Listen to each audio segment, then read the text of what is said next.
Hey Rich Girls, Kirby here, and today we are going to wrap up our discussion on college savings accounts, aka 529 accounts. We are going to dive into the nitty-gritty of investments within your 529 account, how much you should be contributing every year if you want to fully pay for an undergraduate degree, and where you can hold these kinds of accounts based on what state you live in. This is Rich Girl's Guide, where we demystify the world of personal finance and help you create a financially successful and fulfilling life. I'm your host, Kirby Delicano, and I worked in wealth management for over 6 years before leaving the office to focus on my business and my family.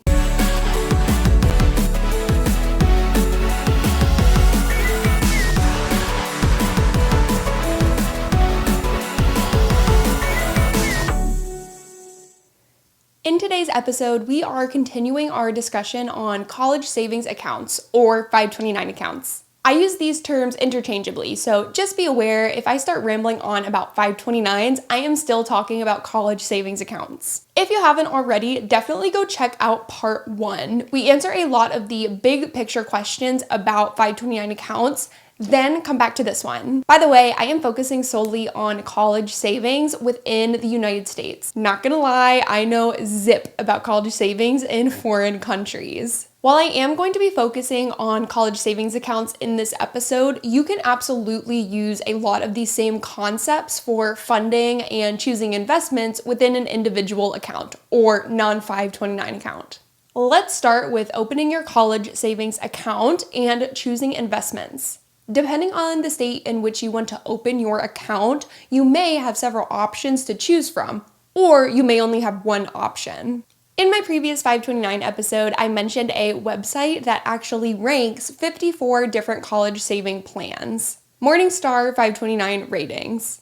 Now, throughout today's episode, I am going to be navigating several different websites and an Excel spreadsheet. Are we really surprised here? So if you want to follow along visually, please check out this episode on YouTube or Spotify. I will link the Morningstar 529 ratings website below, and if I were you, I would start here and look through these plans for the state that you want to open your 529 account in. Utah and Pennsylvania top out this list with gold star ratings. So if you are looking to open an account in either of those states, definitely check out these two plans. I am going to be using the state of Virginia as our example today because they have 2 different options available and both are ranked on this website. Now, unfortunately, they are not gold star rated, but they are silver rated, and we're just going to take that as a W. Because I am a Virginia resident and the state of Virginia offers a small income tax deduction for contribution, it makes sense for me to open a 529 in the state of Virginia. As a quick reminder, if you live in a state that does not have state income tax, such as Florida, it might be beneficial to open a Utah or Pennsylvania 529 account and take advantage of those gold-rated plans I mentioned earlier. You are not handcuffed into using a Utah 529 account for only schools in Utah. As long as you are opening a normal 529 account, not a prepaid account, you can use your 529 savings for schools in any state. Since both of the Virginia plans are silver rated, let's go to both websites and see what their investment options are. Each plan is going to have a small number of mutual fund options for you to choose from, and they are going to have different expenses and different returns. Let's first take a look at Invest 529.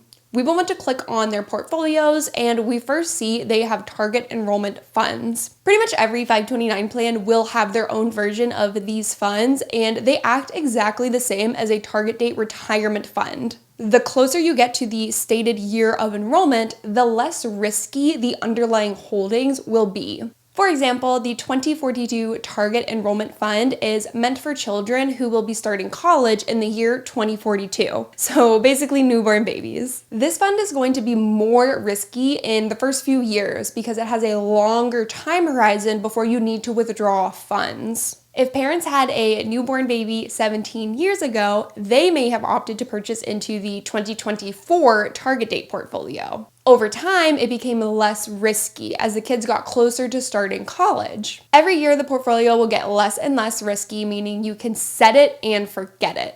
If you purchase into one of these funds, you will theoretically not have to change your investments at all. Looking at these options here, the expense ratio is actually pretty decent on these. The 2042 target enrollment fund that we are looking at has an expense ratio of 0.379%, meaning you are paying 0.379% in hidden fees to the 529 plan. This is not something you will see taken out on your statement. With a 1-year return of 8.44%, I would be pretty comfortable purchasing into this myself. If you continue scrolling, you will see they also offer index funds and a small number of objective-based funds, such as aggressive growth and conservative income. In total, this plan has 24 different fund options for you to choose from. Not a ton, but enough for you to get the job done. Okay, let's go over to our second Virginia option, which is College America. Real quick, before we pop over there, if you are enjoying this episode and want to help me make more content to give you even more great money tips, please consider rating and reviewing the podcast wherever you are listening right now. This helps more people to find the show and helps me to create more valuable content for you. Let's get back to the show. Okay, so navigating over to the College America website, I am not going to lie, this website is a lot less user-friendly when trying to compare fund options. Let's start with those same target enrollment funds. I'm going to select their furthest out option, the longest option, which in this case is 2039. Now, when we click on the fund, we get a ton more information than we did on the Invest 529 website.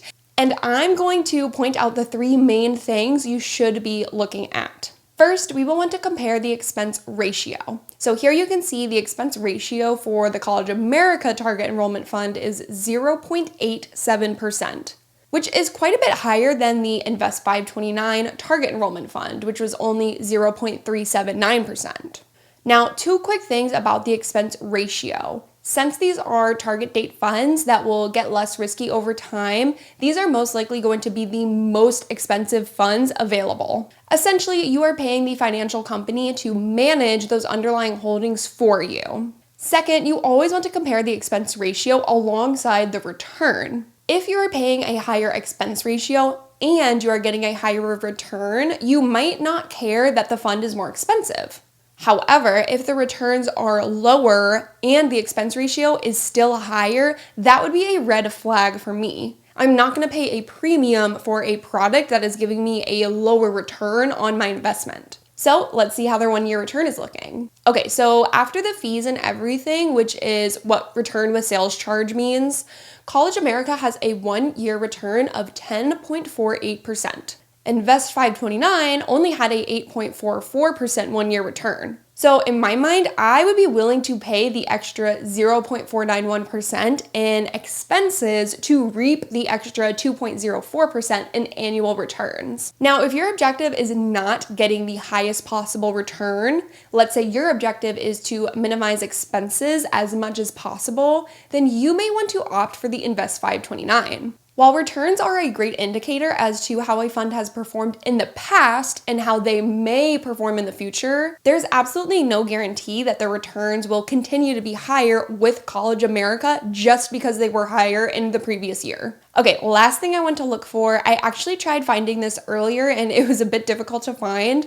a whole list of College America fund options for their 529 accounts. They have 7 target date funds available here, and then if you go to their 529 landing page and click on funds with a history of good results, this page will pop up with a ton of different funds and filters. You are going to want to go to the 529 share class, click the 529A option, and you can now see that they have 46 different fund options available, which does include those 7 target date funds that we just looked at. So for me personally, the fact that this company has more fund options, they have 46 funds as opposed to Invest 529, which had 24 funds. The fact that they have higher returns, even though the expenses are higher. And just from working in the industry in the state of Virginia, I have worked with both of these companies on behalf of clients, and I much prefer working with College America. So my preference would be to go with College America. For someone who maybe does not need as many options available, maybe you only really care about the target date funds and you want to minimize your overall expenses, you may want to go with Invest 529, and that would be a perfectly great option for you. Choosing one company over another is not going to make or break whether or not you can fully fund or even partially fund college. What will make or break that is how much you are contributing over time. So let's dive in. Now that we have a good idea of the investments we want to hold within the account, let's move on to one of the more elusive questions. How much should you be contributing to a 529 account? Well, it really depends on what exactly you want to pay for. If you want to cover a full 4 years worth of undergraduate expenses, that is going to look quite different from giving your child a flat dollar amount or splitting the cost 50-50. You are also going to want to discern between paying for an in-state school versus an out-of-state school, a public university versus a private university, and figure out ahead of time what expenses you are willing to cover. I'll be going over 2 examples today. The first will be backing into paying for 4 years of a full undergraduate degree in an in-state public school. So tuition, books, fees, housing, food, all of the expenses. The second example will be saving towards a flat dollar amount. Now, I found that these were the 2 most common examples when working directly with parents who were saving for college expenses. But if you have a different scenario that you would like me to run through in a future episode, please be sure to drop a comment down below and I will do my best to oblige. Let's run through the first example, paying for 4 years of a full undergraduate degree at an in-state public university. For better or for worse, there can be huge differences in the cost of in-state schools within your state. If you have a specific school in mind, maybe an alma mater or a popular in-state school that you would like to use as your guide, that is perfectly fine and will make this process a little bit easier. Otherwise, we are just going to Google average in-state tuition for the state that you live in. I will use Virginia as an example. I'm going to type in average cost of 4-year college in Virginia. The first thing that pops up isn't too terrible. It says average tuition for the state of Virginia is $16,029 for the 2021-2022 school year. Now, before you get too excited, you need to double check that this figure is for all college expenses, not just school tuition. Tuition typically is just classes, does not include room and board, food, and all that fun stuff. I'm going to scroll down a bit and actually click on the link that takes me to this website, College Simply, and see if I can get some more information. Just skimming the first paragraph, it sounds like tuition is strictly just the classes. So I'm going to scroll down some more, and now I see a lot of individual Virginia schools listed with their specific tuition rates. The first school to pop up is, as luck would have it, Virginia Tech. Go Hokies! Which just so happens to be my alma mater and the school that I am going to base our college savings account off of. Here I can see that the tuition is listed as $12,104, which I know for a fact does not include room and board. So let's click on it and see if we can get any more information.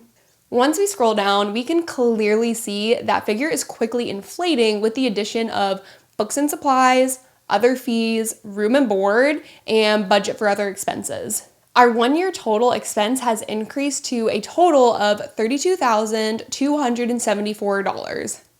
Ouch. Now, this figure is much more comfortable to me. As most of you already know, I would much rather be on the safe side, which would be assuming costs will be higher so that we have everything covered by the time school rolls around, rather than assume costs will be lower and have to scramble at the last second to pay for unplanned expenses. Once you have that figure in front of you, we are going to whip out your handy dandy Excel spreadsheet. Oh yes, you already knew that we were going to create a little calculator for ourselves. The first thing we will want to do is type in the current calendar year, so 2024, and then in the next column put our full year's worth of expenses, $32,274. Now I am going to insert another column to the left of our calendar year column, and this is going to be the age or grade of the beneficiary you are saving this money for. So in my case, I am actually going to type in K for kindergarten because that is easiest for me to figure out when my oldest daughter will theoretically be going to college. I am now going to type in the first grade, second grade, all the way down through senior year of high school, and then we are still going to keep going through senior year of college. So I now have 17 rows. The first 13 rows represent the remaining years until college starts. So essentially our lead up until our first college expense is incurred, and the remaining 4 rows represent the 4 years that my oldest will be in college, presumably. So now I can go over the calendar year column, highlight the 2 years I have typed in, and then drag the right-hand corner down all 17 rows to get ascending years from kindergarten through senior year of college. Now, the reason we are going to do this is twofold. First, we need to figure out how much tuition will be during those college years, 2037 to 2040. Because unfortunately, tuition will probably not be the same price as it is now. Second, we will need to figure out how much we are going to contribute year over year. Historically, tuition within the US has risen anywhere from 4 to 6% annually, inclusive of inflation. In more recent years, tuition has actually declined when taking inflation into account.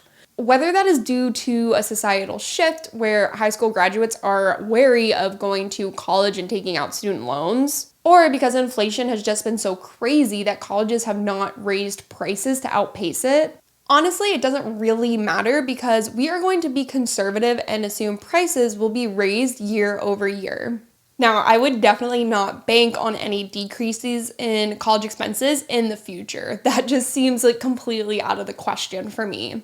Now, in the industry, we generally accounted for a 6% annual inflation rate, again, being a little bit more on the conservative side. In researching for this episode, I found a very wide range of percentages, and I think this is partially due to the vast differences in public universities versus private universities, and even the variances state to state. All of that to say, let's use a 6% annual inflation rate as a rule of thumb. If you have a specific school in mind and you can find a track record of annual expenses, then you can back into a more reliable figure. So going back to our spreadsheet, I am going to create a cell that is labeled annual college inflation rate. And I'm going to type in 6%. Directly below that, we are going to want to make a cell that is labeled annual return. This is approximately how much our investments within the college savings account are earning on an annual basis. I typically like to use 8% as a rule of thumb here, so I'm going to type in 1.08 into this cell. I'll explain that a little bit later when we get to the formula, but just whatever return number you want to use, do a 1.0 and then the number. Now let's go over to our college expense column. We are going to type in the cell below the one with our current year expenses, and we are going to type out a formula to calculate next year's expenses. So type in the equal sign, open parentheses, click on the cell directly above, multiplication symbol, click on the cell with your inflation percentage, close parentheses, plus symbol, and then click on the cell above one more time. Press enter and you should have $34,210.44. You now have next year's annual expenses. So instead of typing out that formula for the next 15 rows, we can actually just add $2 signs to that formula in our second cell. Find the reference for the inflation rate and type a dollar sign before the row letter and type a dollar sign before the column number. Press enter and then drag down the right-hand corner of that cell all the way down to the last year, 2040. The last cell should read as $81,987.31. This is the total annual expense in the year 2040, assuming inflation averages 6% annually. So now that we have this column completed, we are going to calculate how much in total we are planning to spend over the 4 years in college. I'm going to click on the cell below and type in equals, sum, open parentheses, highlight those last 4 cells that correspond to the 4 years your child will be in school, and then close parentheses and enter. So in total, we will be spending approximately $301,140.37. Okay, so let's move on to the next column, our contributions column. If you are currently making annual contributions, go ahead and put in that annual figure here. If you're trying to back into how much you should be saving annually, go ahead and leave this column blank for now. Next, we are going to make a withdrawal column. Now, these cells are going to be blank until we hit those 4 years of college because we are not going to be withdrawing funds until freshman year comes around. Last but not least, we are going to make an end of year college savings column. If you already have money saved, go ahead and include that figure in the first cell, which corresponds with the current year. You will want to type in the equal sign, open parentheses, type in the current value of your college savings if you have any. If you don't have any, just type in 0. Type the plus sign, click on the first cell in the contributions column, type the minus sign, click the first cell in the withdrawal column, close parentheses, multiplication sign, and then click on your annual return rate. If you remember earlier, we added in a 1 to our annual return rate, which essentially just shortens our formula that we're typing in here since it's already so long. Hit enter, and this figure represents your total savings, plus the annual contribution amount, plus the increase in your portfolio by 8%. Now we are going to type in the cell beneath it. Type in equals, open parentheses, we're going to click on the cell directly above us, plus sign, click on the contribution cell that is on our same row for the same calendar year, minus sign, click on the withdrawal cell that is in our same row, close parentheses, multiplication sign, and then click on the annual return rate again.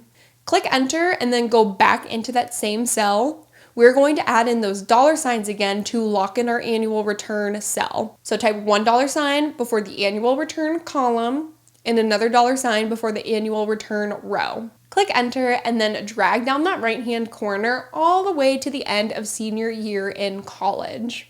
And if you are following along with my figures, that final cell should read $118,400.58.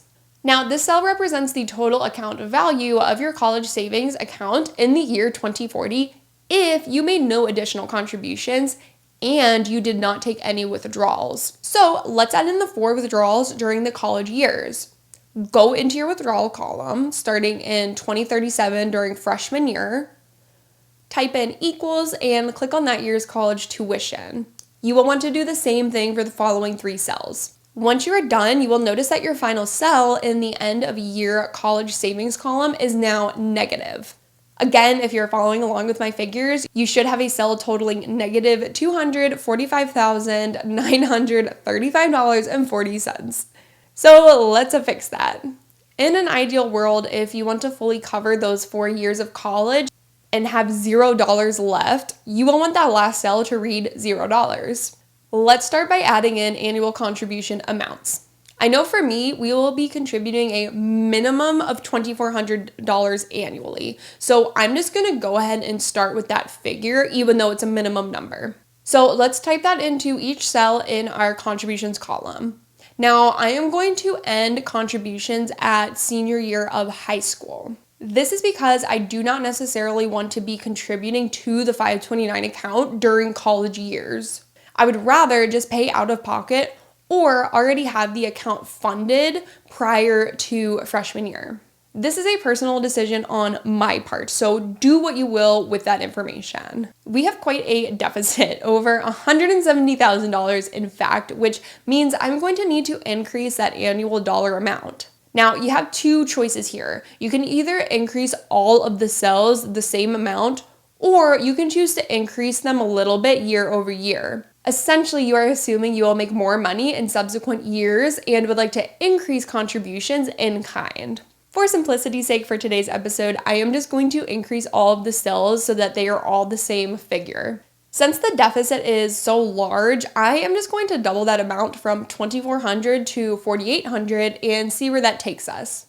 Well, that definitely helped, but we still have about $94,000 less than we need. So I'm just going to start messing around and increasing this column until I get as close to $0 as possible. Okay, so after about 3 minutes of messing around, I have found the closest number I am willing to stop on. If I contribute $7,787 annually for the next 13 years, expenses are increased by 6% annually, and I get an 8% annual return on my investments, I will be able to pay for 4 full years of Virginia Tech and have $6.43 left over, in theory. That comes out to about $650 a month, which I will admit is quite high. Now, obviously, we will need to come in here every year and adjust accordingly. At the end of 2024, I can replace this end of year savings cell with the actual account value and see how everything is looking. If this is incredibly overwhelming, you can't fathom putting away $650 a month for the next 13 years or potentially more, you might instead opt to give your child a flat dollar amount. This is actually a lot easier to calculate, so let's run through a quick example. Let's say you want to have $100,000 saved by the time your child starts school in 2037. We don't care about the tuition rate, so let's go ahead and zero out that column. We also don't really care about the withdrawals, and those should automatically be zeroed out when we zero out the tuition. Okay, so if we are planning on contributing a total amount of $100,000, we will want to reach that dollar amount by the end of senior year of high school. So right now that cell reads $267,802.54. Wonderful news. We get to decrease our annual contributions. I'm going to do the same thing as before. Just mess around and keep decreasing those annual contributions until the cell I am looking at, the end of year savings for senior year of high school, is as close to $100,000 as I can get it. All right, so I decreased the annual amount to only $560 a year, so roughly $47 a month. And by the end of high school, that leaves the account balance totaling just over $100K. Now, don't forget, our first cell in the savings column includes any existing savings that we already have. That is why we were able to decrease that annual amount so substantially. If we did not have any existing savings, that annual amount would be much higher. All right, guys, I think I have covered pretty much everything I know about 529 accounts. If I missed anything and you have more questions, please drop a comment below and I will answer to the best of my ability. Please feel free to send this episode to someone if they need a kick in the pants. And hopefully you have a pretty good idea of how much you need to save every month to meet your objective. You know where to go to open an account, and you have the tools available to choose the investments within your account. I wish you the very best on your savings journey. Thank you so much for tuning in, and I will see you next Monday with a brand new episode. Later, rich girls.